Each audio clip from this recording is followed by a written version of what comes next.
देने वाले ने तुम्हें भी आखिरी दुश्मन को परास्त करने के लिए पर्याप्त शक्ति दी है, पर्याप्त बल दिया है।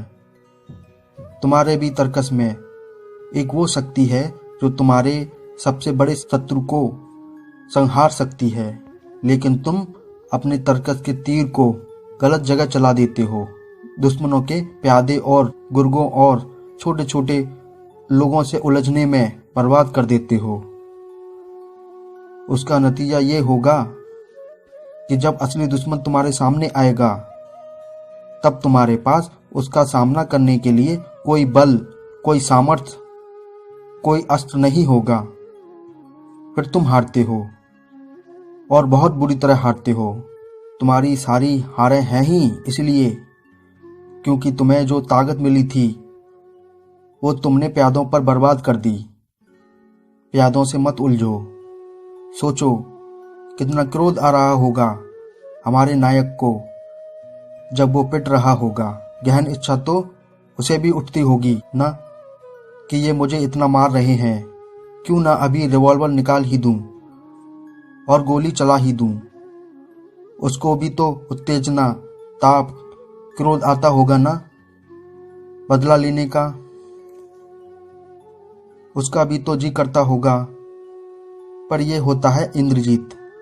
वो अपनी इंद्रियों को जीते हुए हैं कि पलटवार कर दें। वो कह रहा है कि पलटवार नहीं करूंगा, वार तभी करूंगा जब आखिरी लड़ाई होगी। उससे पहले मैं बर्दाश्त करने के लिए राजी हूं।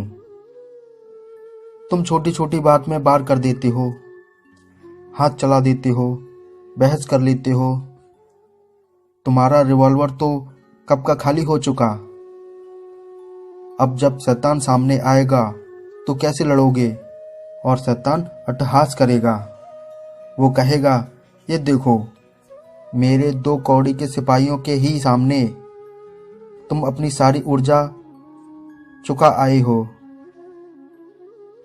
अब तुम खोखले हो, ऊर्जाहीन हो, बलहीन हो।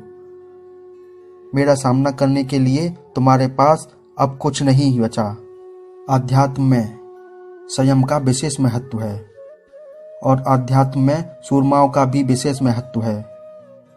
तुमने कभी सोचा नहीं कि एक तरफ तो इतना सिखाया जाता है संयम, धैर्य, और दूसरी तरफ आध्यात्म में ही ये भी कहा जाता है कि तुम्हें सूरमा होना चाहिए, बड़ा लड़ाकू होना चाहिए। ये दोनों बातें परस्पर विरोधी नहीं हैं। ये दोनों बातें साथ साथ चलती हैं। छोटी लड़ाइयों में संयम रखो। छोटी लड़ाइयों में हार जाओ, स्वेच्छापूर्वक हार जाओ, और बड़ी लड़ाइयों में सूरमा बन जाओ। ये दोनों बातें साथ साथ ही चलेंगी। छोटे मुद्दों की अवहेलना करो, उपेक्षा करो।